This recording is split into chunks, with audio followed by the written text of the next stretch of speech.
to everyone. Welcome po sa ating worship celebration ngayong umagang ito. Praise the Lord for these wonderful faces. Hallelujah. Sabi po sa book of Ecclesiastes na there's a time for everything, no? And under heaven. So, may time to grieve, may time to rejoice, may time na ang isang tao ay ipapanganak at may time din ang tao na ang isang tao ay may time upang kunin ng Lord. And today, there's a time, this is the time to rejoice. Yan. So, Amen. Masigla po nating pupurihan, bibigyan ng awiting papuri ang atin pong Panginoon. No? Let us set aside yung mga kalungkutan, yung mga problema, yung kung ano man yung mga iniisip natin na mga bagay-bagay outside sa church na ito. What we are going to do is focusing our mind, our hearts sa atin lamang pong Panginoon. So tumayo po tayong lahat. I-welcome po natin ang presence ng Panginoon by giving our best clap offering to the Lord. Hallelujah! Amen! Ayan. So sa atin pong pag-aawitan, sa atin pong pagpupuri sa Panginoon ay tunay nga na masigla, no? Whatever circumstances you are into right now, just remember that God is with us right now. So ang mga papuring yan, ang mga awiting yan ay para lamang sa atin pong Panginoon. At damhin po natin ang presensya ng atin pong Panginoon. As we sing this song, Hallelujah. Oh God, Hallelujah.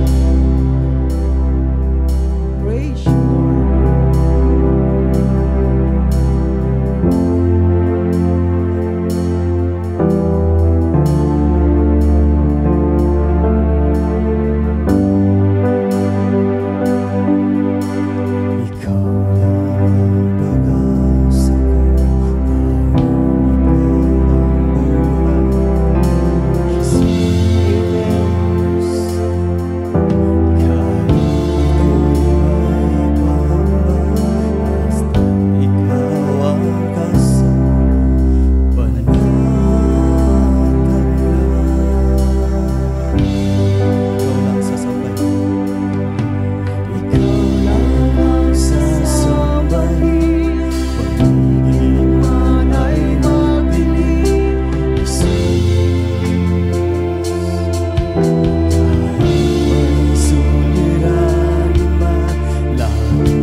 church, continue po nating awitan, papurihan ang Panginoon this morning.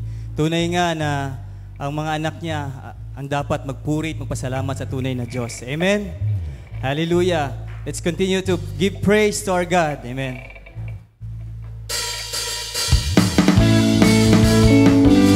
Oh, hallelujah.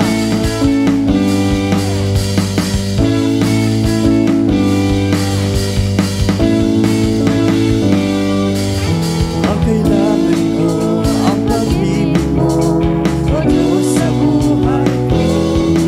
Ang kagalakan mo'y kalakasan ko, ikaw ang nais ko. Ikaw lamang ang pupurihin, ang pangalan mo'y dadakilain. Wala na sa iyong maihahambing, ang awit ko'y iyong bigin. Langit ang aking nadarama, sa tuwing napiling ka, ang puso ko'y sumisigla, kapag sa'yo'y sumasamba. Oh, hallelujah! Ang kailangan ko, ang pag-ibig mo, o Diyos sa buhay ko. Ang kagalakan mo'y kalakasan ko, ikaw ang nais ko. Ikaw lamang ang pupurihin, ang pangalan mo'y dadakilain. Wala na sa iyong maihahambing, ang awit ko'y iyong bigin. Langit ang aking nadarama, sa tuwing kapiling ka, ang puso ko'y sumisigla, kapag sa'yo'y sumasamba. Langit ang aking nadarama, sa tuwing kapiling ka, ang puso ko'y sumisigla, kapag sa'yo'y sumisigla. Langit ang aking nadarama, sa tuwing kapiling ka, ang puso ko'y sumisigla, kapag sa'yo'y sumasamba. Oh Lord, tunay nga Panginoon, ang mga anak ko'y sumasamba, sumasayaw, pagpupuri sa iyong pangalan. Oh, hallelujah! Woo! Muli po, awitan mo natin siya sa buong puso. Langit! Langit ang aking nadarama, sa tuwing kapiling ka, ang puso ko'y sumisigla, kapag sa'yo'y sumasamba. Langit ang aking nadarama, sa tuwing kapiling ka, ang puso ko'y sumisigla, kapag sa'yo'y sumasamba. Langit ang aking nadarama, sa tuwing kapiling ka, ang puso ko'y sumisigla, kapag sa'yo'y sumasamba. Oh Diyos, oh hallelujah.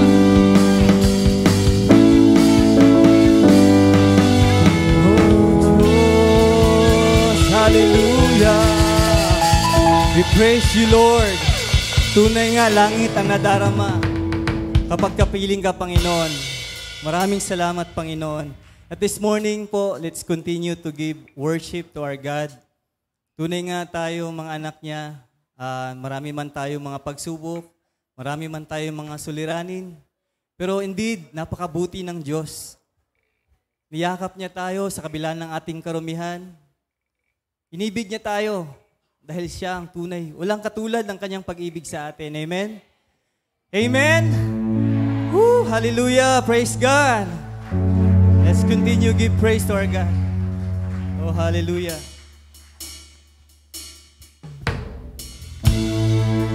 Oh, thank you, Lord Jesus.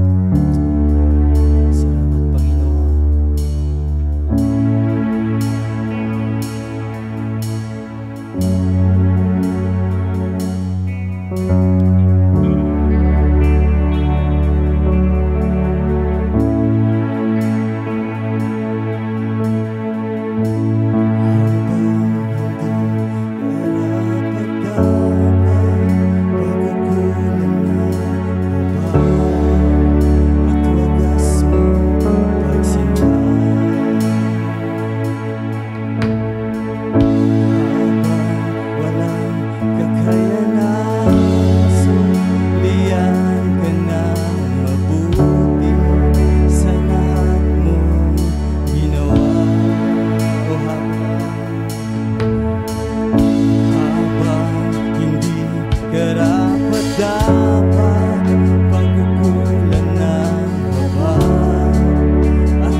Yes, God.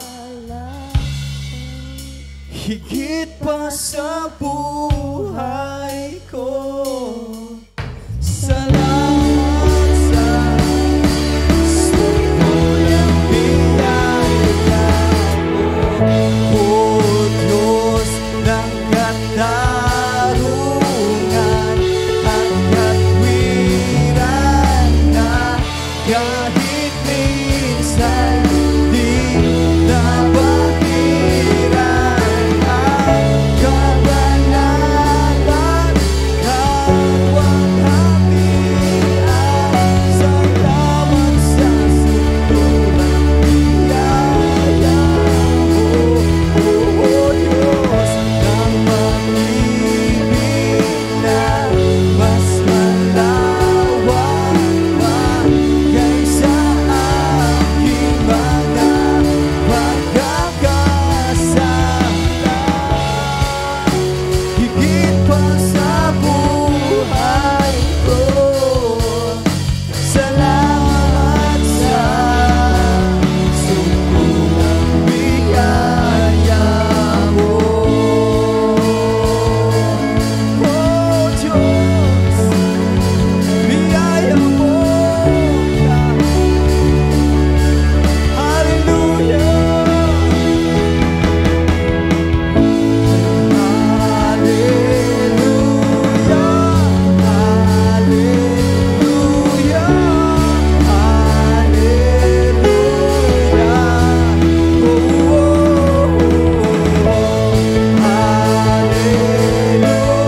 Hallelujah.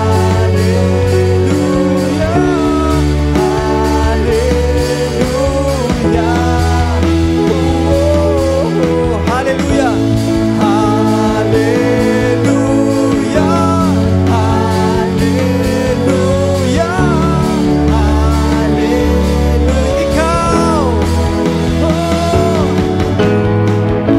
Ikaw ang tunay na Diyos.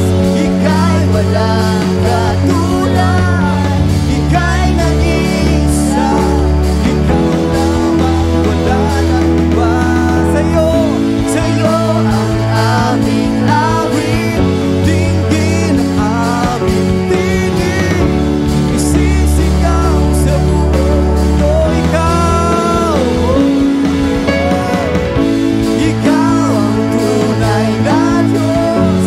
Ika'y walang katulad. Ika'y nag-iisa. Ikaw lamang, wala nang iba. Sa'yo ang aming awit, dinggin ang aming tinig, isisigaw sa buong mundo. Jesus, Jesus, sa'yo ihan, kapangyarihan ngayon at magpakailanman. Oh Jesus, Jesus, sa'yo ang karangalan, kapangyarihan ngayon at magpakailanman. Pupurihin ka sa awit, itataas ang aking tinig, itatanghal sa buhay ko'y tanging ikaw, O Diyos. Pa sa kalangitan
dadakilain.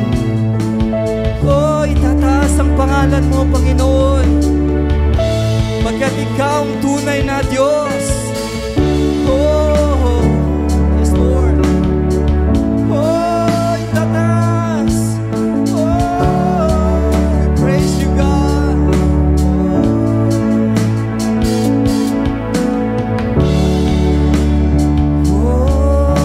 God.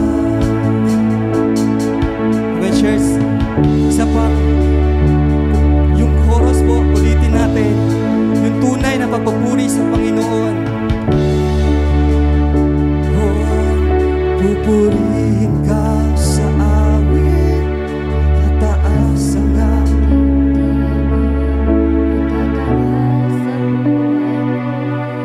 tanging ikaw, O Diyos, lipas ang iyong kalahatian, kadakilaan mo'y di mapapantayan. Oh, Jesus, oh, Jesus, oh, Jesus. Salamat, Panginoon. Palakpakan natin ang Diyos na buhay. Oh, God. Amen. Hallelujah. Oh, Diyos.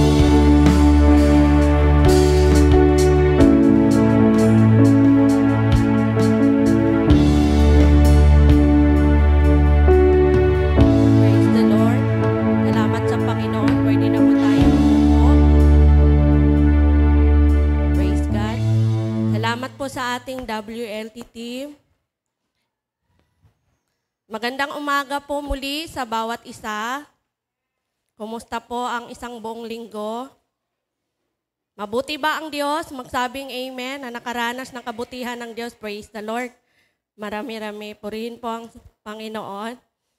And sa umaga pong ito, nais ko po munang umpisahan. 2 months na lang pala, December na. So, naaamoy niyo na ba ang simoy ng hangin? Pasko na ba? Uy, wala pa tayong Christmas light. Pagpunta kayo ng mall, nararamdaman niyo na yung Pasko. Pagpupunta kayo ng City Hall, nararamdaman niyo na yung Pasko doon na may mga bubbles, no? 2 months. It's been 2 months na. So, ngayon po, sa umagang ito, bago po natin umpisahan ang ating pagbulay-bulay sa salita ng Panginoon, nais ko po muna ang bawat isa ay encourage sa umagang ito na pakinggan natin yung salita ng Lord. Ano man yung mga plano nyo after this, mamaya nyo na isipin. Focus muna tayo dito sa salita po ng Lord para po mapakinggan nyo kung ano ang nais na iparating ni Lord, ano ang nais na sabihin ni Lord sa buhay po ninyo, sa bawat isa, no, araw-araw. So, ngayon po, kung meron kayong mga Biblia, makibukas po kayo sa akin in the book of 2 Timothy, chapter 4, verse 1 to 5. 2 Timothy, chapter 4, verse 1 to 5.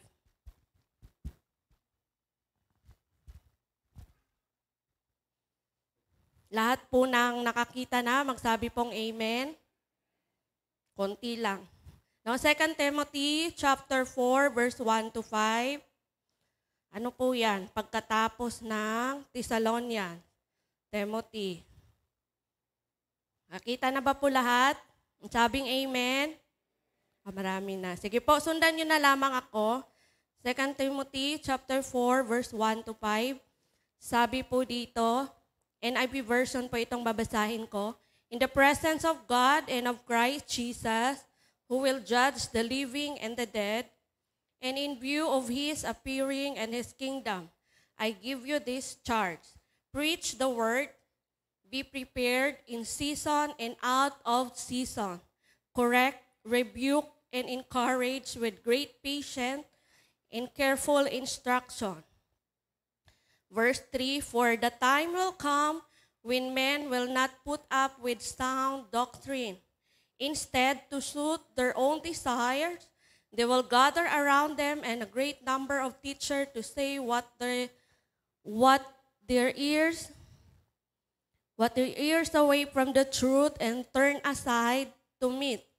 Verse 5, but you keep your head in all situations, endure hardship, do the work of an evangelist, discharge all the duties of your ministry. So pagpalain po ang pagbabasa ng salita ng Panginoon. Let us bow our head and let us pray. Father in heaven, Lord, we commit to you this morning. Amin ka pong dinadakila, pinupuri at pinapasalamatan sa lahat po ng ginawa mo, O Diyos, sa buhay namin araw-araw. Sa umagang ito, O Diyos, we ask guidance, we ask wisdom, Lord. We need your Holy Spirit to be with us this morning, Panginoon. Kumilos ka sa pamamagitan ng banal mong salita. Speak your word to us, Lord. Use the servant. And buksan mo, Panginoon, ang puso't isipan ng bawat isa na maging handa sa pakikinig ng banal mong salita, O Diyos. Mangusap ka sa kanila, Panginoon.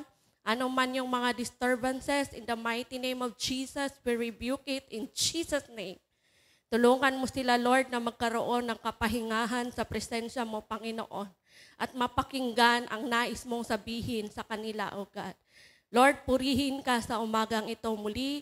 Tinataas namin ito, Panginoon, sa iyong buhay na pangalan. Sa pangalan ni Jesus. Amen and amen.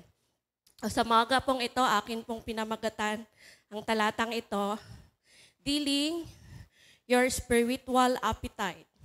So appetite in physical meaning, it is a natural desire to satisfy a bodily need. Yung ibig sabihin, yung meron kang gana, magana kang kumain, no? Spiritual appetite. So, konting background lang po dito sa verse ng 2 Timothy 4. Sinulat po ito ni Apostle Pablo para po doon sa kanyang disipulo na si Timothy. So, sinulat ito ni Pablo noong panahon ng kanyang pagkakulong doon po sa Roma, pangalawang pagkulong niya. And nararanasan po doon ni Apostol Pablo yung hirap na andoon yung kaya siya kinulong. Kinulong lang naman siya dahil sa kanyang pag-preach ng salita ng Panginoon, dahil sa kanyang mission. So, naranasan niya lahat ng hirap, kaya sinulat niya itong librong ito para i-encourage niya si Timothy na magpatuloy kahit na ano ang mangyari. Na magpatuloy kahit na mahirap, magpatuloy kahit hindi kayanin kasi andyan naman ang Panginoon. Na huwag tumigil sa paggawa ng mabuti, huwag mawalan ng gana at huwag mawalan ng pag-asa kahit na sinusubok siya ng maraming pagsubok. No, if there is a motivating factor that will help us to move forward, it is our spiritual appetite. Meron pong isang bagay kung bakit tayo magpapatuloy itong buhay natin. Ito po yung ating spiritual appetite. So ngayon, sa estado po ng buhay nyo ngayon, may gana ka pa ba sa paglilingkod sa Panginoon? Meron pa ba? Amen. Praise the Lord. Nauuhaw ka pa ba sa kanyang mga salita? Amen. Praise the Lord. Hinahanap-hanap pa ba ng puso mo ang presensya ng Panginoon? Praise the Lord. Ay, mukhang walang lahat sabing amen. Praise the Lord. So kung sa umagang ito, hindi mo nararanasan tong mga bagay na to, ay may problema ka po sa sarili mo. Ibig sabihin, you are losing your appetite. Nawawalan ka na ng ganang bumangon, nawawalan ka na ng dahilan para mabuhay. So ngayong umaga, check po natin ang ating mga sarili patungkol po dito sa ating appetite, ating spiritual appetite. Kung pasok pa ba tayo sa banga o kung may problema na tayo. No? There is an old proverb says, sabi po doon, there is an old French proverb that says, a good meal ought to begin with hunger. No? Ibig sabihin, it is hard to enjoy good meal when you are not hungry, but you are starving anything, it tastes good. So, ang hirap pong kumain ka na busog, full ka na hindi mo na kayang kainin kasi busog ka na. Hindi mo na ma-enjoy yung food kahit masarap. So, compare po doon sa mga tao na nag-starve, yung gutom na gutom. Masarap man o hindi yung pagkain, tingnan niyo po, mauubos niya. Kasi gutom na gutom siya. No? Hindi niya alintana kung masarap ba yung food o hindi ba masarap. Basta may mapasok lang sa tiyan niya kasi gutom na nga siya. So ito pong Proverbs na to ay hinahalin tulad po sa ating buhay. Sa buhay po natin. Sa ating spiritual life.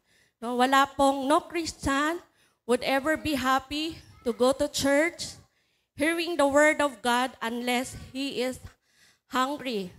So, wala pong mga Kristiyano na pumupunta sa church para pakinggan ang salita ng Panginoon kung hindi po siya gutom. Wala po siyang dahilan na magsakripisyo ng maaga tuwing Sunday, nagigising, pupunta sa church para mapakinggan ang salita ng Lord kung hindi naman siya gutom. Pero pag lagi po siyang nauuhaw, pag lagi po siyang nagugutom, ay lagi po niyang pinaparangalan at inuuna ang Panginoon. Palakpakan po natin ang ating buhay na Diyos. Praise the Lord. Salamat po. No, sana po lahat tayo araw-araw nauuhaw pa rin. At hinahanap-hanap pa rin yung presensya ng Panginoon sa kabila ng mga problema na nakapaligid sa atin, sa kabila ng mga pangyayari, no? Ang daming pangyayari ngayon, gera na naman sa Israel, sana matapos na yon. And ang daming mga kamangha-mangha, yung mga bagay na hindi natin akala na mangyayari ay nangyayari na sa ating kapanahunan ngayon. And also this sickness, itong pong pagkawala ng appetite, yung pagkawala ng gana natin. This sickness we called spiritual anorexia, which is very common among the believers in different church today. When we say anorexia, ang medical term niya po is loss of appetite. Walang gana. Lagi po siyang walang gana bumangon ng linggo para mag-church. Wala po siyang gana sa mag-involve sa ministry. Wala po siyang ganang makinig, salita ng Panginoon. Mas pinili niya pong ganahan siya doon po sa makamundong bagay. No? Marami po ito ngayon nararanasan ng mga Kristiyano, hindi lang dito sa maybe sa church natin, baka sa iba pa, marami, buong mundo nakakaranas ng spiritual anorexia. Yung anorexia, yung siguro yung balat ng isang tao dumidikit na lang sa kanyang buto sa sobrang payat. No, parang ganon. So, ganon ang itsura ng ating spiritual life o ng ating kaluluwa kung hindi po natin siya pinapakain ng salita ng Panginoon, kung hindi po tayo naging mapanalanginin, kung hindi po tayo nag-worship, kasi yun lang yung pwedeng pagkain ng ating espiritu. Yung pagdadasal natin, pag-aaral natin ng salita ng Lord, pag-apply natin ng salita ng Lord sa ating buhay. So others notice the problem, but there are many Christians still ignoring spiritual anorexia. So meron pong iba na alam nila, na notice na nila to, pero deadma lang. But today, our challenge this morning is how can we deal our spiritual appetite? Paano ba natin i-address yung itong spiritual appetite na to, na hindi tayo mawawala ng gana sa paglilingkod sa Panginoon? No? Hindi tayo, lagi pa rin tayong excited tuwing darating na yung linggo.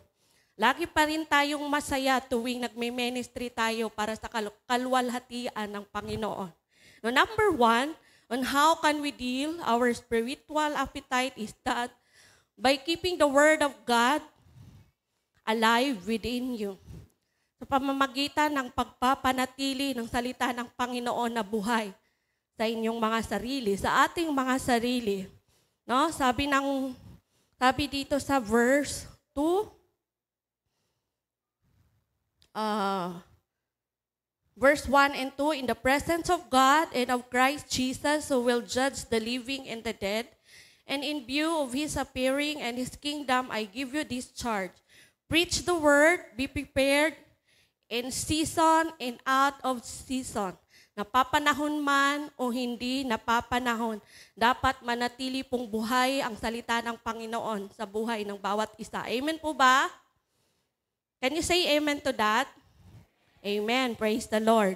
So by keeping the word of God alive in us, how?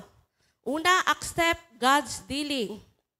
Sinabi ko kanina, no, in season or out of season, dapat manatiling buhay ang salita po ng Panginoon sa bawat isa. Accept God's dealing. Number 1, correction. Hindi yung pag kinokorek tayo, tatampo agad tayo. Paano kaya pag si Lord mag-correct sa atin, baka mas masakit? No? So correction, God's correction is the evidence of His love. Kaya pala tayo kinokorek ng Lord pag tayo ay nagkakamali kasi mahal niya tayo. Because He doesn't want us to keep going the wrong direction.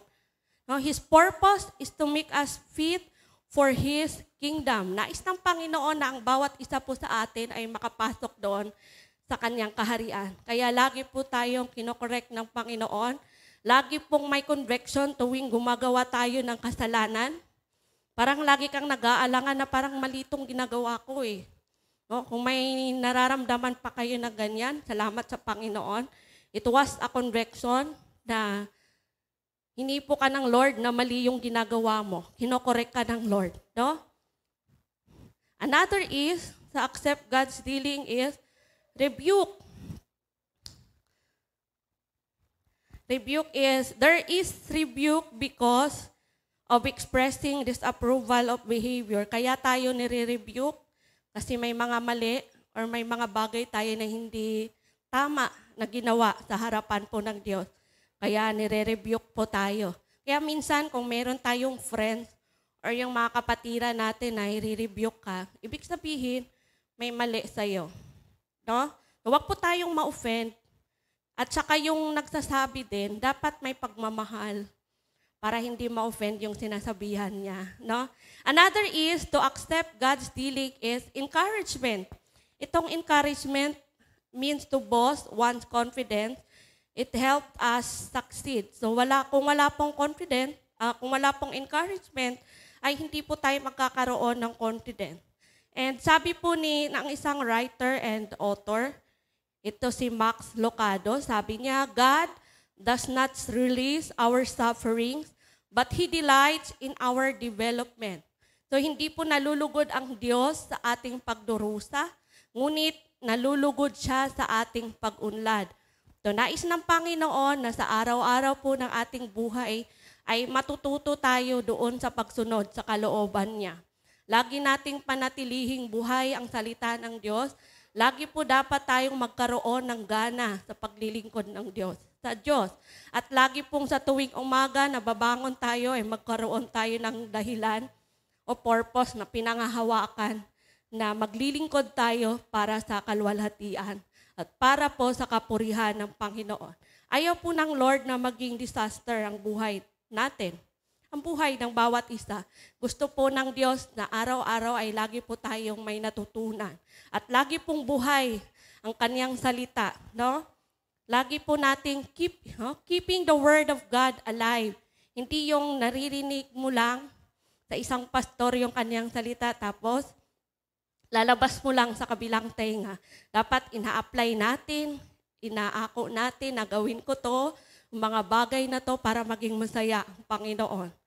No? Another is, una yung how to keep the Word of God alive in us is to accept God's dealing. Ito rin yung sabi ng verse 2. Binanggit ko na po yung correction, rebuke, encouragement. Ang sabi po ng verse 2, preach the Word, be prepared in season and out of season, correct, rebuke, and encourage. Praise the Lord. And letter B, look at God's eternal plan as your motivation. para po magkaroon pa tayo ng gana sa ating paglilingkod sa Panginoon. Tingnan po natin ang plano ng Panginoon, yung walang hanggan na plano ng Panginoon sa buhay po natin. So basahin po natin ang verse 1. Sabi niya dito, in the presence of God and of Christ Jesus who will judge the living and the dead, and in view of His appearing and His kingdom, I give you this charge. So, He would certainly judge the living and the dead. Huhusgahan po ng Panginoon ang mga buhay at patay. Kaya ngayon pa lang, maglingkod na tayo ng may katapatan sa ating Panginoon. So, tingnan natin yung plano ng Panginoon. Kasi pagdating ng time, ay kukunin niya tayo.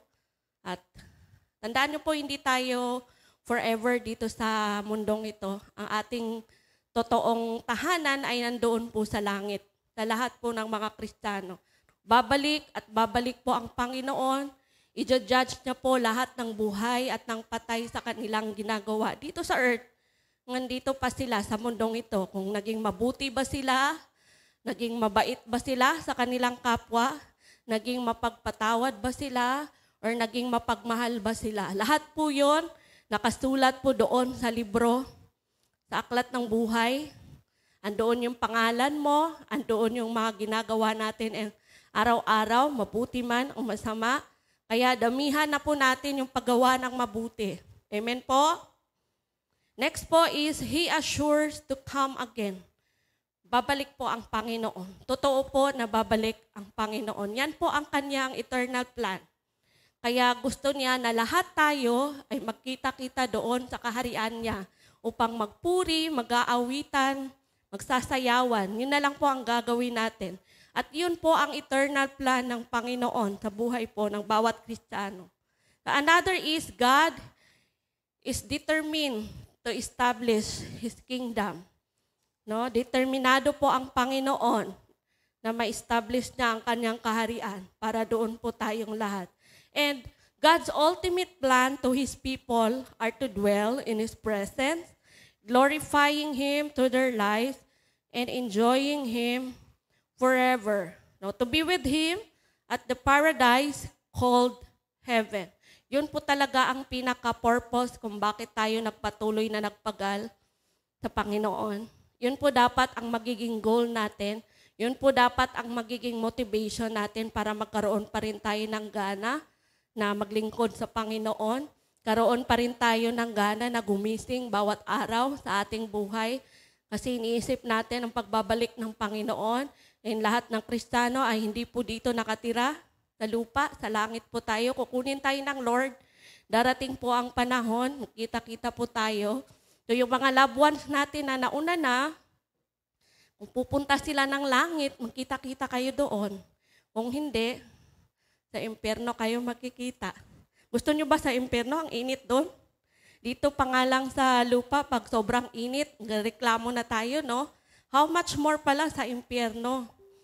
Kaya gawin na natin yung nararapat, yung na aayon po sa kalooban ng Panginoon. Kaya to deal our spiritual appetite, we need to, number one, sabi doon, we need to keep the Word of God alive.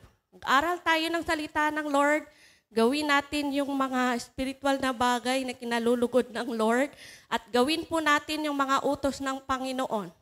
No, yun po ang pinakasikreto doon para patuloy pa rin tayong magkaroon ng purpose, magkaroon ng gana sa paglilingkod sa Panginoon. Another is by settling your beliefs in the Word of God. Settle na po ba ang inyong pananampalataya sa Panginoon? Ang inyong mga paniniwala, salita ng Panginoon, o baka meron pa kayong pinapakinggan na iba? Dapat po na-settle na ang ating pananampalataya sa pamamagitan ng salita ng Lord. And kung paano gawin ito is, do not allow your personal desire supersedes in God's desire for you. So wag po nating hayaan na ang iyong personal ay pumalit sa pagnanais ng Diyos para sa iyo. Wag nating hayaan yung ating mga earthly desire na manguna. Kung hindi hayaan po natin ang kalooban ng Panginoon. isettle natin ang ating pananampalataya sa kanyang salita. And sabi po ng verse 3, for the time will come when men will not put up with sound doctrine instead to suit their own desire. When we say sound doctrine, ito po yung teaching that rightly explain what God has revealed to us in His Word. Ito po yung salita ng Panginoon. So darating talaga ang panahon na hindi na po gusto ng mga tao na mapakinggan ang kanyang salita. Napapagod na sila sa mga pagsaway ng Panginoon. Ang gusto na lang nila pakinggan yung mga blessing, blessing, blessing. Ayaw na nila pakinggan yung mga masasakit. Yung mga involved ang sin. Gusto nila blessing, blessing. Darating po ang time na ganun po. Kasi nawawala na sila ng appetite. Lagi na lang sa tuwing Sunday, yan na naman ang sinasabi ni Pastor. Paulit-ulit na lang, no? And letter B, ito po, stay in one church. Diretso po tayo sa verse 3. They will gather around them a great number of teachers to say what their itching ears want to hear. So this itching ears statement means they will only listen to what they want to hear. Ito po yung sinabi ko kanina. Pakikinggan lamang nila kung ano ang gusto ng kanilang tenga pakinggan. And an unpleasant message will have no place in the church. Walang lugar sa church yung mga hindi maganda nilang napapakinggan. Gusto nila kung ano lang yung gusto nila. Sa totoo lang po, hindi pwedeng mag-compromise kung ano po ang sinabi ng salita ng Panginoon. Siguro ang hirap kasi minsan, kadalasan, kahit po ako ay natatamaan tayo sa salita ng Lord. Pero hindi po pwedeng mag-compromise. Kailangan po sabihin kung ano ang katotohanan at kung ano po ang nais na iparating ng Lord sa buhay ng bawat isa. So dapat po, huwag dawa natin maranasan na aabot pa tayo sa point na ayaw natin pakinggan yung salita ng Lord na paulit-ulit na pagsaway, paulit-ulit na ine-encourage ka na maging mabuti. Hindi lang puro blessing ang gusto mo na lang pakinggan. Mahalaga po sa buhay natin na merong, kasi ang Biblia, ginagamit po ito for teaching us, correcting us, and to rebuke us. Kaya atin po yang sundin kung ano po ang sinabi ng Panginoon.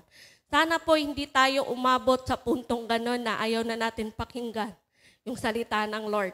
Ang gusto na lang natin pakinggan yung mga pagpapala. At minsan, mag-skip pa tayo ng church, hanap na lang tayo doon sa ibang church na maganda yung preaching ng pastor, tapos magbabasa o mag-church tayo sa online. Ang ating hinahanap, yung magandang preacher, yung lagi niyang ini-speak doon ay mga blessing. Puro blessing lang. Samantalang dito sa church, bugbog ka na sa pakikinig na ganito ang gagawin. Dapat maging mabuti. Dapat wag mapagod na maging mabuting tao.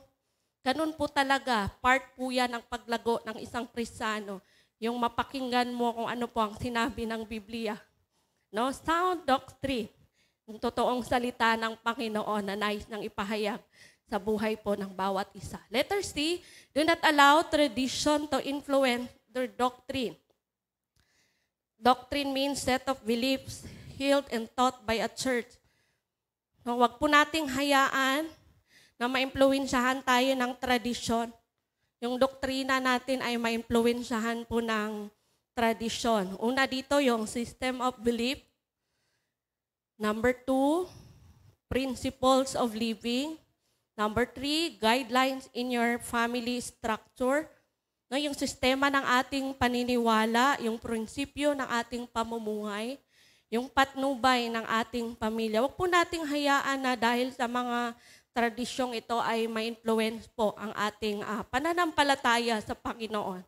Ang Biblia po ay pinaka-perfect na libro, pinaka-perfect po na magbibigay sa atin ng advice, pinaka-perfect po na makikita mo dito kung paano maghanap ng Kristiyanong asawa, paano maging mabuting tao, paano natin ma-receive yung mga blessing ng Panginoon, andito po. At mababasa po natin dito kung paano natin paglingkuran ang Panginoon na may katapatan. No, hindi po yung sa tradisyon. Huwag po nating hayaan na dahil sa tradisyon na yon ay mahadlangan ang ating paglilingkod sa Panginoon. Dapat po isettle na natin ang ating mga sarili sa ating pananampalataya sa salita ng Panginoon. Pangahawakan po natin. No, tayo pong lahat na nandito, huwag po tayong mapagod. Panghawakan po natin ang salita ng Panginoon. Kasi po ang salita ng Panginoon kailanman ay hindi nagkakamali.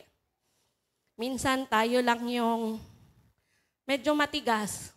Matigas ang ulo, matigas ang puso. Ayaw sumunod kung ano ang sinabi ng Biblia. Laging may issue sa mga bagay-bagay. Kasi hindi pa siya na-settle doon sa kanyang pananampalataya sa Panginoon. Samantalang compare po doon sa mga tao na naging okay na settle na sa salita ng Panginoon ay meron po silang kapayapaan. Lagi po silang may confident na ang Lord ay andyan.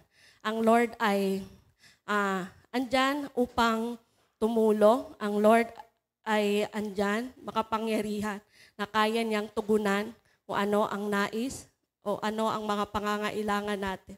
No? So, number 2 on how to deal our spiritual appetite para magkaroon pa rin po tayo ng gana is to settle our belief in the Word of God.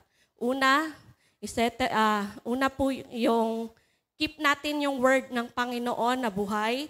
Number 2, isettle po natin ang ating paniniwala sa pamamagitan po ng salita ng Panginoon. And number 3, by running the race. Sabi po ng verse 5, basahin ko po. Verse 5, but you keep your head in all situation. Endure hardship, do the work of the evangelist, discharge all the duties of your ministry, run the race. When we say running the race, it reminds us, believers, to continuously running towards the goal. Ano po ba ang goal nyo? Kung bakit kayo andito sa church na to? Ano ba ang goal nyo sa buhay nyo kung bakit patuloy kayong naglilingkod sa Panginoon? Di ba po upang parangalan si Jesus, upang makatanggap tayo ng pagpapala, upang gumaling tayo kung may sakit, at i-bless ng Panginoon ang ating pamilya? No, minsan yun po ang ating purpose. Sana po meron pa tayong dahilan kung bakit tayo magpapatuloy. So isa po sa pinaka-ultimate purpose ng bawat isa, dapat ay paglingkuran ang Panginoon at maging handa sa kanyang pagbabalik. No, nalalapit na po ang pagbabalik ng Panginoon. Kung tingnan niyo po ang paligid niyo, gera doon, gera dito, yung mga normal norms, yung mga norms na hindi naman normal na sa isang Kristiyano ay nagaganap na. So, ang dami pong mga signs na pwede na pong bumalik ang Panginoon anytime. Kaya dapat maging handa ang bawat isa. Settle your beliefs in the Lord. Run the race. Magpatuloy ka lang tumakbo. Tulad po ng ginawa ni Apostol Pablo. Hindi po naging hadlang sa kanya na ikulong siya. Bagkos, patuloy siyang nagsusulat pa rin doon. Nag-i-encourage pa rin siya kay Timothy para si Timothy ay magpatuloy na ibahagi ang salita ng Panginoon, ipalaganap ang salita ng Panginoon sa buong mundo. No? Running the race means to endure hardship. Kaya pa ba natin? Kaya nyo pa ba yung paghihirap na nararanasan nyo dito sa mundo? Kaya nyo pa bang magkasakit? Kaya nyo pa bang mawalan? Kaya pa ba? Hindi ba magiging hadlang ito upang paglingkuran natin ang Panginoon? Praise the Lord. Magpatuloy ka lang, kapatid. May plano po ang Diyos sa buhay mo. Hindi po dapat maging hadlang itong mga paghihirap na nararanasan natin upang hindi natin paglingkuran ang Panginoon. So, ang pinaka-importante lang po dito is prioritize the Lord. Huwag po nating bigyan ang Lord ng sobra-sobra. Yung tira-tira. Sorry sa word na tira-tira, hindi sobra-sobra. Huwag nating bigyan ang Lord ng tira-tirang time.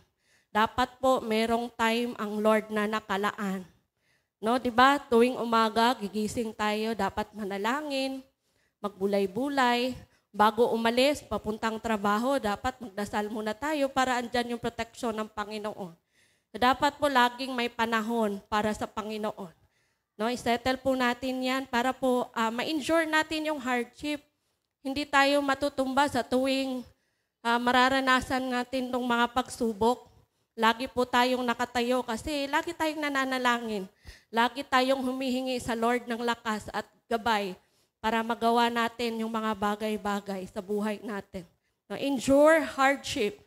Running the race means to increase your spiritual awareness. We need to seek more of God, less in us. Huwag nating hanapin yung sobra-sobra sa ating sarili kung hindi sa Panginoon. Konti lang sa atin. Dapat sa Panginoon marami kasi wala ka ngayon kung hindi dahil sa Panginoon. Hindi mo matatanggap kung anong meron ka ngayon. Trabaho, malaking sweldo, bahay, pamilya. Hindi nyo po matatanggap yan pag wala ang Panginoon. Lahat po yan ay nanggagaling sa Panginoon. Kaya spiritual awareness, kailangan po natin ito. Increase natin. Mag-aral tayo ng salita ng Panginoon araw-araw. Kahit na wala ka ng gana, balikan mo yung salita ng Lord. Magbasa ka kahit isang chapter every day. Somehow, mangusap ang Panginoon. Huwag mong basahin na isang beses lang. Dagdagan mo, basahin mo ulit. Hanggang sa magkaroon na ng aray yung puso mo. Ibig sabihin, nangusap na ang Lord sa iyo. No, huwag nating hayaan na hindi tayo aware sa mga bagay-bagay dito sa paligid. Baka kasi masabihan tayo ng kulto, o pabahagian tayo ng mga taong kulto tapos mas naniwala ka doon. Kasi nga, kulang ka ng kaalaman sa salita ng Panginoon. Hindi ka aware. So dapat aware ka po kung ano po yung doktrina natin. Kung sino po dapat ang totoong Diyos na paglilingkuran. Ang pangalan niya po ay si Jesus Christ. Wala na pong iba. Hindi po yung Son of Man na sabi niya anak daw siya ng Diyos. Marami pong mga nangyayari nung panahon na yon, nung sinabi niya na anak daw siya ng Diyos. Tapos yung mga hindi aware, yung mga hindi spiritually aware, na minsan pala, sa Biblia kasi binanggit po doon na sa huling panahon, lalabas yung mga false prophet, yung mga kulto. Yung panahon na 2000 yon, kilala niyo na yon, di ko nababanggitin, sa Mindanao yon eh. Ang laki ng kingdom niya doon. Binanggit niya na siya daw po yung anak ng Son of God. Hanggang ngayon, lagi pong nakaakibat tuwing magano siya, Son of God. Son of God daw siya. Kaya matatapos na daw ang mundo. Kaya naman yung mga tao doon, dahil kulang sa kaalaman, pinagbenta nila ang kanilang mga lupa, tapos bumili sila ng sardinas na karton-karton kasi nga baka magsarado na, darating na si Lord. Hindi ganun ang pagbabalik ng Panginoon. Surprise po. Wala pong nakakaalam kung kailan ang pagbabalik ng Panginoon. Wala po. So mali po yung sinabi niya. So, ang dami tuloy na hihirapan nung panahon na yon. Hindi pala totoo. Akala nila siya na yung Diyos na inaantay. Yung pala, prank lang. Hindi pala totoo yun, no? Nabenta na tuloy yung lupa. Tapos, ang daming sardinas na 555 pa binili. Ano nang gagawin nila ngayon? Kasi nakastock. Wala. Kasi hindi sila aware. Hindi sila spiritually aware kung ano ba ang tama at kung sino ba ang totoong Diyos. Tandaan po natin, kahit na meron pong mga tao or mga sa ibang relihiyon na magsabi sa atin patungkol po sa Panginoon. Ang Panginoon po ay surprise ang kanyang pagbabalik. Wala po hanggang ngayon. Wala pong nakakaalam kung kailan ang definite time ng kanyang pagbabalik. Kaya dapat everyday maging handa tayo. Ayusin natin ang ating mga puso, ayusin natin ang ating mga sarili, kasi baka masayang po yung 20 years na paglilingkod mo. Tapos darating si Lord na hindi ka handa, sayang. Kasi may kaaway ka nung time na yan, tapos dumating pala si Lord, ay sayang. 20 years na pinaghirapan mo, 20 years na nagsumikap ka na maging mabuti. Pero wala din. Kaya mahalaga po na wag nating alisin yung ating pakikipag-communicate sa Panginoon araw-araw. No? Regardless kung nahihirapan ka na, regardless kung hindi mo na kaya, regardless kung nawawalan ka na ng gana, panalangin mo sa Panginoon, bless the Lord, O my soul. Yan po lagi mong sasabihin sa tuwing nawawalan ka na ng gana sa paglilingkod sa Panginoon. Huwag po nating hayaan na hindi tayo maging aware sa mga nangyayari sa paligid natin. No? Let us run the race. Magpatuloy tayo kahit mahirap. Another is discharge the duties where you are called. Gampanan mo po yung tungkulin mo kung saan ka tinawag.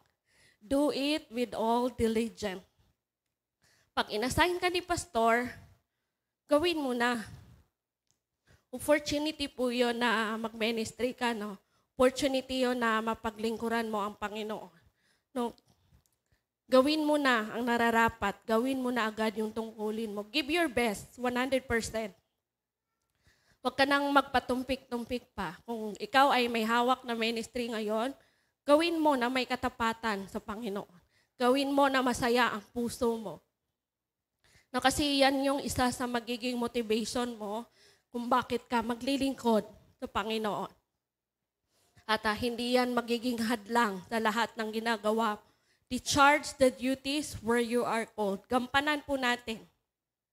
Huwag po tayong magpa-petiks-petiks lang at hindi lang yung kung kaya mo pang mag-excel ka. Mas masaya ang Panginoon na gagawin mo yon. No? Kung kaya mong tumaas, gagawin mo para sa Panginoon. Run the race. More of God, less of us. Wala pong dahilan kung bakit hindi tayo magpatuloy. Kasi ang ating pong purpose sa tuwing bumabangon tayo sa araw-araw ng ating buhay ay ang Panginoon. No? Yung heaven na sinasabi ng Panginoon. Yung heaven na sinasabi dito sa Biblia. No? Yung may bahay daw doon na gold. Sabi ng iba, yung mga joke lang ng iba. Kahit doon lang ako sa gate ng kaharian ng Lord. Kahit na tagalinis daw. Dapat pangarapin mo na yung may bahay ka doon. Kaya gawin mo na kung ano yung nararapat sa Panginoon. Huwag yung tagalinis ka lang doon sa sa garahe ba? Or tagalinis ka doon sa labas. Kaya ang sabi kasi, at least daw, nasa langit. Pero parang joke yun. Kasi ang nais ng Panginoon, meron tayong tahanan doon. No, yung tahanan na kumikinang-kinang dahil gold. So sana meron din tayo doon. Kaya pag-igihan natin na gumawa ng mabuti. Pag-igihan po natin na paglingkuran ang Panginoon. Pag-igihan po natin na may gana pa ang ating spiritual life. Pag-igihan po natin na paglingkuran ang Panginoon sa lahat ng estado ng ating buhay. Masaya ka man, paglingkuran mo ang Panginoon. Kung nahihirapan ka, paglingkuran mo pa rin ang Panginoon. Kung nasasaktan ka ngayon, paglingkuran mo ang Panginoon. No, wala pong any reason para hindi mo paglingkuran ang Panginoon. Kasi ang Diyos ang nagmamay-ari at ang Diyos ang nagkontrol ng lahat ng bagay. No, lagi pong may gantimpala ang Diyos sa lahat po na nagpatuloy hanggang sa huli. Sa lahat po na nagpatuloy hanggang dulo. Kaya huwag tayong mapagod, sikapin nating tapusin ang ating naumpisahan sa paglilingkod sa Panginoon. Kung nagsimula ka noong bata ka pa, tapusin mo na hanggang tumanda ka. Huwag ka nang mawala dapat sa presensya ng Panginoon. Run the race. No, katulad ng isang runner, kahit na nasiraan siya ng sapatos o nawalan siya ng sapatos, matakbo pa rin siya kasi professional runner. Tinutuloy niya pa rin yung pagtakbo. Yung iba nga dyan, nakita niyo po sa video, sa YouTube, kahit na paika-ika o pilay na, kasi gusto niya i-finish yung finish line, matakbo pa rin siya kahit nahihirapan. Ganon din po tayo mga Kristiyano, no? Kahit na nahihirapan tayo, wag po nating hayaan na hindi tayo makapagpatuloy na paglingkuran ang Panginoon. Dapat i-deal po natin ang ating spiritual appetite. Wag dapat tayo mawala ng gana sa paglilingkod sa Panginoon. Magkaroon nawa tayo ng purpose sa ating buhay. Una dito, by keeping the Word of God alive in you. Dapat manatiling buhay ang lahat ng narinig natin na salita ng Diyos at ang lahat na nabasa natin sa salita ng Diyos. Pangalawa po, by settling your beliefs in the Word of God. Isettle natin yung ating pananampalataya at paniniwala sa salita ng Panginoon. Huwag doon sa ibang bagay. Another is run the race. Huwag mapagod, magpatuloy ka. Magpatuloy ka, kapatid. Kahit na merong mga disturbances sa paligid mo, kahit na natitisod ka sa kapatid mo, tandaan po natin ang church ay hospital po ng mga taong makasalanan. Kasama po kami. We are living by the grace of God. Lahat po tayo, hospital po ito ng mga makasalanang tao. Kaya po, pag pumasok kayo ng church, focus kayo sa Panginoon. Focus po tayo sa Panginoon. Huwag na tayong tumingin sa kaliwa, sa kanan. Paglingkuran po natin ang Diyos na may katapatan sa ating puso. No, kasi po ang Diyos ay hindi po nagkukulang. Ang Diyos po ay laging sapat ang biyaya sa bawat isa. Minsan po tayo ay lumayo, pero mahal tayo ng Diyos. Lagi po niya tayong pinapabalik dito. No? So tayo po tayong lahat. Sa akin pong conclusion, the world knows the appetite of our flesh. If we don't put muscles in our desire to this world, soon our appetite on serving God will no longer taste good. Hindi na po magiging masarap yung ating paglilingkod sa Panginoon kung hayaan po natin na ang desire natin dito sa mundo ang mangibabaw. Dapat po ang mangingibabaw lagi itong salita po ng Panginoon. And today, ang katanungan ko po is, how is your spiritual appetite now? Maayos ba? Na-remind ka ba today na may pagkukulang ka? Nakakalimutan mo ba na si Lord pala ang may-ari ng lahat ng bagay dito sa mundo?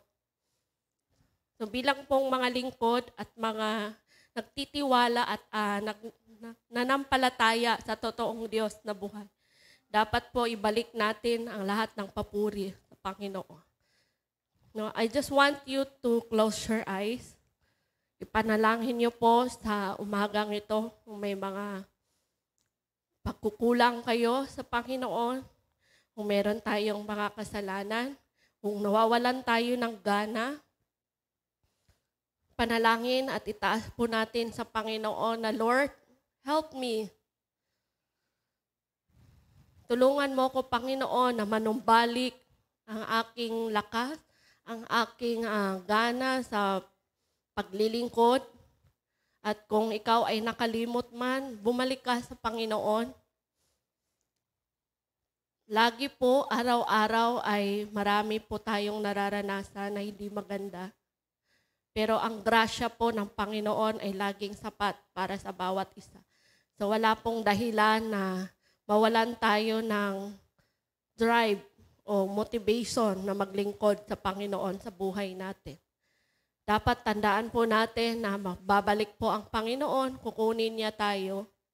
Kung ano man yung naranasan natin na hindi maganda, pagsamantala lang po yan. What is 7 years, 10 years na paghihirap mo kumpara po doon sa eternal plan ng Panginoon sa buhay mo? Ang plano po ng Panginoon sa bawat Kristiyano ay makasama siya sa kanyang pagbabalik. Kaya sa umagang ito, ipanalangin natin at hingin natin sa Panginoon kung ano ang ninanais na sa buhay natin. At panalangin natin kay Lord, ibalik natin yung lahat ng kapurihan sa Panginoon. I would like to call the WLT para awitan tayo ng isang awit. Hallelujah. Praise the Lord. Let us close our eyes pa rin po. Huwag kayong magpadistorbo sa katabin. And continue to pray ano man yung mga pagkukulang sa Panginoon. Hingi kayo ng tulong sa Diyos because everything is under God's control. Kung nangihina ka man, manalangin ka sa Panginoon na bigyan ka ng lakas. Hallelujah. Yes, Lord.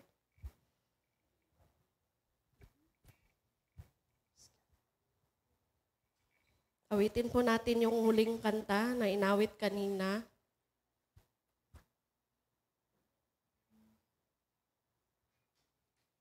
Yes, Lord. Hallelujah.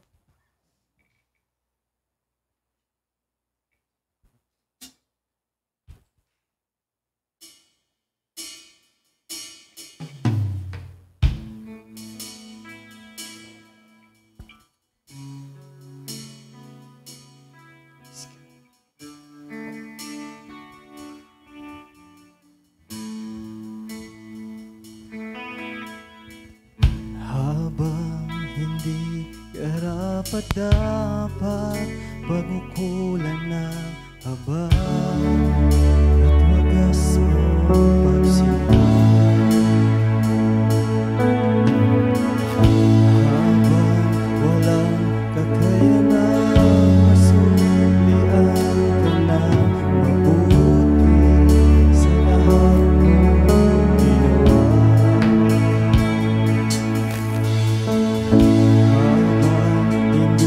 Karapat-dapat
maging kalakasan nawa ito ng bawat isa sa amin. And a reminder, Lord, na dapat, Lord, maging malakas kami upang paglingkuran ka, Panginoon. Upang maparangalan ka pa, O Diyos. Upang mag-excel pa kami, Lord, sa aming ministry, Panginoon. Upang mag-involve pa, Lord, ang bawat isa. Upang mapasaya ka namin, Lord, sa araw-araw, Panginoon. Salamat, O Diyos. Sa iyo lamang ang lahat ng kapurihan sa pangalan ni Jesus. Amen. Amen. Hallelujah. Palakpakan po natin. Praise the Lord. Hallelujah. Hallelujah. Pwede na po tayong umupo.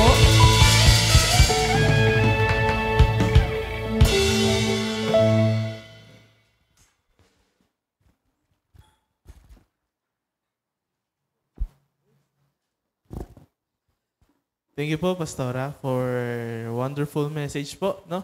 Na talagang tinuruan tayo ni Pastora kung paano ibalik yung gana natin kay Lord, no? Tsaka paano protektahan din yung manatili yung gana natin kay Lord. So maraming salamat po, Pastora, for that. So speaking of appetite or gana, di ba? So ngayon dadako tayo sa ating pagbibigay sa tithes and offering, no? Ang unang tanong natin is, ganado ba tayo magbigay today? Amen. Ganado tayo magbigay today. So di ba kapag may naririnig natin yung word na appetite or gana or ganado, di ba? Una ko naisip sa akin, halata naman eh. Una ko naisip pagkain eh. Di ba? No? Na kapag lahat ba dito, ganado kumain? Lahat ng mga mataas yung appetite, taas kamay, no? Hoy, ayaw pa umamin. Pero di ba kapag kumakain tayo, ano ba una natin ginagawa? Kunwari, ganadong-ganado tayo, di ba? Kunwari, niyakag tayo kunwari kami, youth. Diba? Iyakain kami nila mama, nila papa. Tara, kain tayo sa labas. Samgyup, naks, chicken wings, pizza. Yan, ganadong-ganado ka na dyan, di ba? Tapos, syempre, sila nagyaya, libre yun. Mas lalo kang ganado. Di ba? Kapag kumakain tayo, ganadong-ganado ka, ano unang natin ginagawa? Kami po kasi sa youth, nagpe-pray po kami. Banat to. Bait. Nagpe-pray po kami, tapos nagpe-picture na rin po. Normal naman eh. So, syempre, nagpe-pray kami for Thanksgiving. Yung provision, yung blessings ni Lord na always, continuous, di ba? Hindi tayo pinapabayaan, hindi tayo iniiwanan. So, yung minsan dyan, meron pa yan mga youth na sobrang ganado. Kapag nag-pray ng pagkain, ang tagal. Diba? Yung gutom na gutom ka na. Hindi ka pa makakain kasi nga ang haba ng prayer niya. Ibig sabihin, marami siyang pasasalamat. Yan. Marami siyang pinapasalamatan kay Lord dahil sa pagkain. So, similarly, di ba? Kapag kumakain nga tayo, di ba? Nagpe-pray tayo, yun yung una natin ginagawa. So, similarly, in our finances, ganado din ba tayo kay Lord sa pagbibigay? Yun, di ba? Ano ba yung kapag nakukuha ba natin yung hindi ganado mag-pray, mag-picture, di ba? Yung sa hindi ganado mag-picture sa baka mamaya pag payday nagse-selfie kayo sa ATM nyo. Hindi ganoon kaganado. Pero ganado magpasalamat, no? Na kapag nare-receive natin, for example, sa mga youth, yung baon nila, sa mga young pro natin dyan, yung mga working, yung sweldo, sa mga natin dyan, mga rich titas, yung mga business po, pag kumikita kayo, di ba? Mga profits. Di ba? Kapag nakukuha natin yun, yung mga blessings na gano'n, ano ba yung una natin ginagawa? Di ba? So, syempre, dapat tinitake natin yung carve out na natin kung ano yung para kay Lord talaga. No? Sineset aside na natin siya. Inuuna natin yon. So, kagaya ng pagpe-pray sa pagkain, di ba? Kapag nakuha natin yung blessing natin, sineset aside na natin yung para talaga kay Lord, di ba? Nag-give back agad tayo kay Lord, no? This shows kasi yung worship natin, di ba? Yung through our finances, pinapakita natin na hindi lang natin Diyos si Lord or si Jesus kapag may problema, kapag may sakit, di ba? Or naghanap ng love life, sa mga Pero, Diyos din natin siya sa ating finances, sa buong aspects ng buhay natin. So, di ba? Kagaya nga nung lagi natin sinasabi, di ba? Yung yung pagbibigay kasi yan, command yan ni Lord eh. Talagang sinabi niya yan sa Bible. And as we obey yung God's commandments talaga, di ba? May blessings doon sa obedience.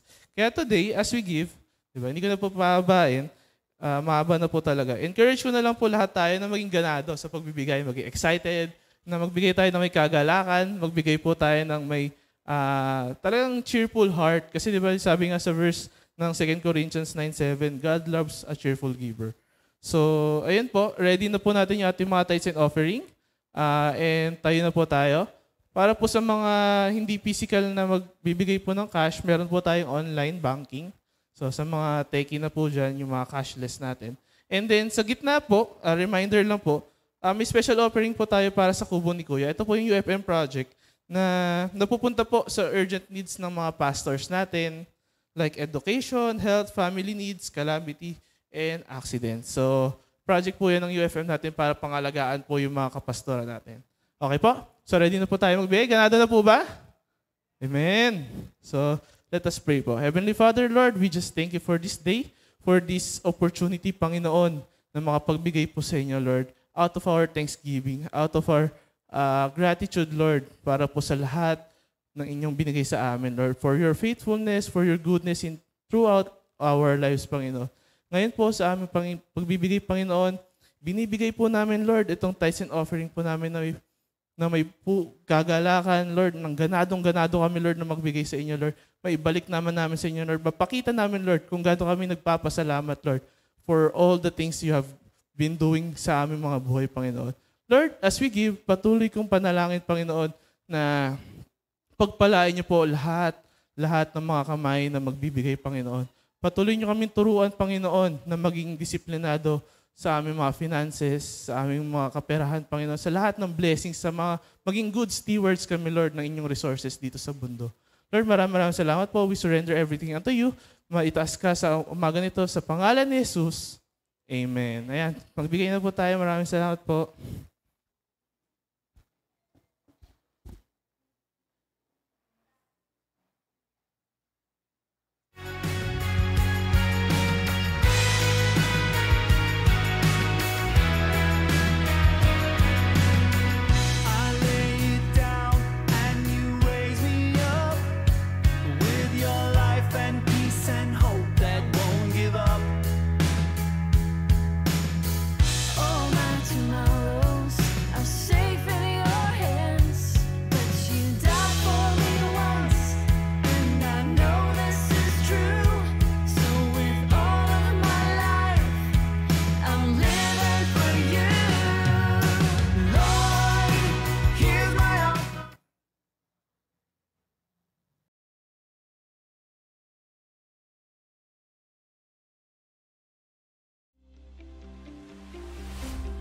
This coming week, let us enjoy being in God's presence and keep in mind our CCFGC daily church activities.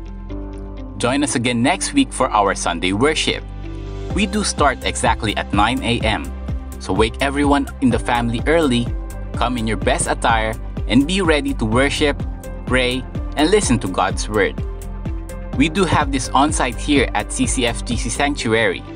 Or if you have to be on work or restricted by the pandemic, you can still join us online via CCFGC Facebook page. Live streaming of our service happens there. If you still miss our on-site and online service, you can still catch up through our video premiere at 6 in the evening. Open your Facebook account and search for the CCFGC page. Wednesday is our midweek service. Come and join us here in our sanctuary at 7 in the evening. Let us come together and pray corporately. In Acts chapter 2 verse 42, early church gathered to pray together. You can send your prayer requests on or before Wednesday through our CCFGC Family GC. During Sundays, if you come with your children ages 4 to 12, we have prepared a very vibrant and colorful lesson with arts and crafts in our CCFGC Sunday School class happening at our ground floor. Our Sunday school workers will be more than happy to have them.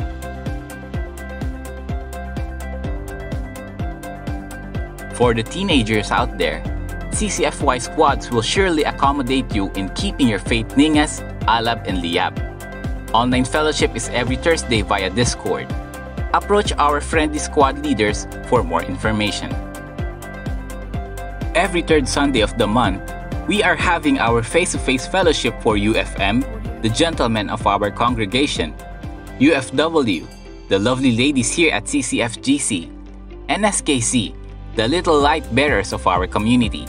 So stay a little longer after the service and be encouraged by the topics that will be discussed specially for our UFMs, UFWs, and SKCs respectively. Of course, we will not let the young ones be left behind.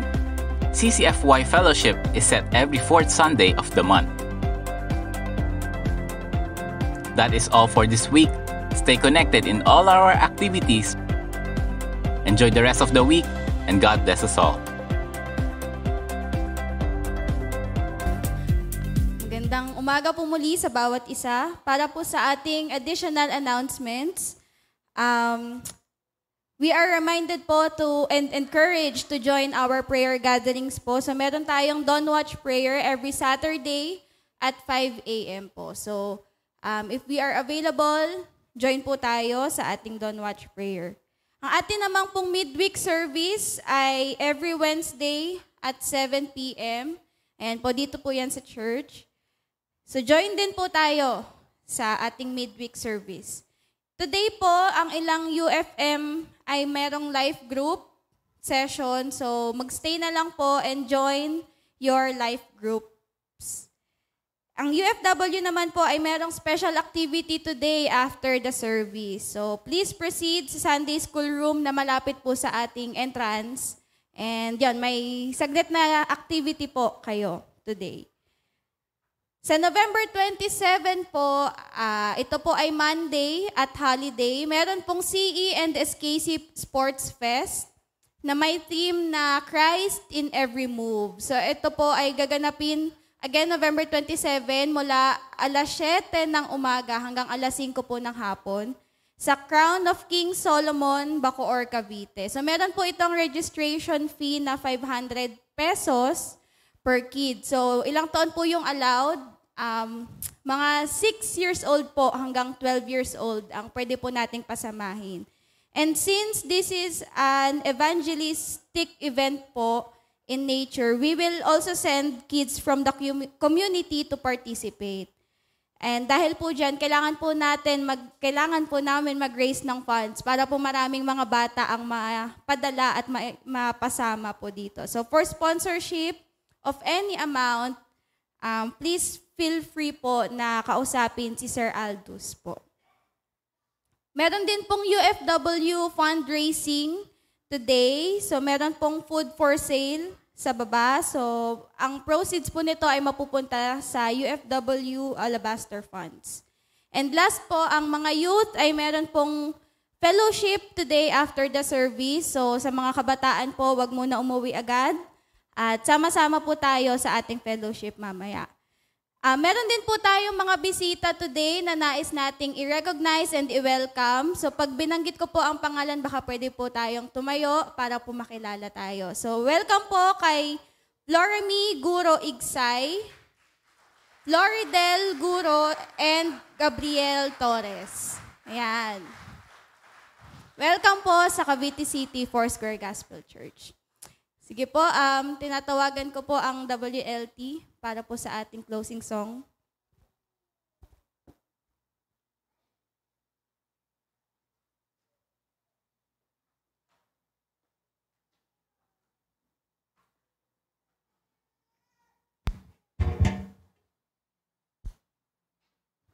Ayan po, may request sa everyone, no? Tumayo po tayo at bago tayo umalis sa tahanang ito, naway bitbit natin yung narinig, yung napuspos tayo ng pag-ibig ng Panginoon. Awitin po natin yung kahit kailan, di nagkulang.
pray for protection sa lahat, Panginoon, ng uuwi sa kanilang tahanan, Panginoon. Salamat po sa mga anghel mo na magbakod sa kanila. Let your protection be upon them in the mighty name of Jesus. Lord, I release blessing sa bawat isa, Panginoon. Lalo na, Lord, sa mga nangangailangan, O Diyos. Salamat sa patuloy mong pag-provide ng mga pangangailangan nila, O Diyos. And Lord, i-bless mo, Panginoon, ang lahat ng nagtatrabaho. Salamat sa protection sa kanila araw-araw, Panginoon. Salamat sa kalakasan sa kanilang buhay, Panginoon. Sa lahat ng aming mga anak, Panginoon, na nag-aral, salamat din sa pag-iingat mo, O Diyos. At sa lahat ng resources, meron kami, patuloy mo itong palaguin, pagkaingatan, Panginoon. Lord, salamat, purihin ka sa buhay ng bawat isa. At amin din pong itinataas, Lord, ang aming kapatid na aalis na, pupunta ng ibang bansa, si Michi Lazaro, Panginoon. Lord, paratingin mo siyang ligtas sa kanyang pupuntahan, Panginoon. Pagpalain mo, Panginoon, ang kanyang gagawin doon. Makarating sa Panginoon na mapayapa, O Diyos, at maging maayos kung ano man, Lord, ang kanyang pupuntahan, Panginoon. Sa iyo po namin siya itinataas at inudulog, Panginoon. Lord, to everyone here, Panginoon, I declare blessing. I declare healing in the mighty name of Jesus. Amen and amen. Hallelujah. Praise the Lord. Hallelujah. Good morning po.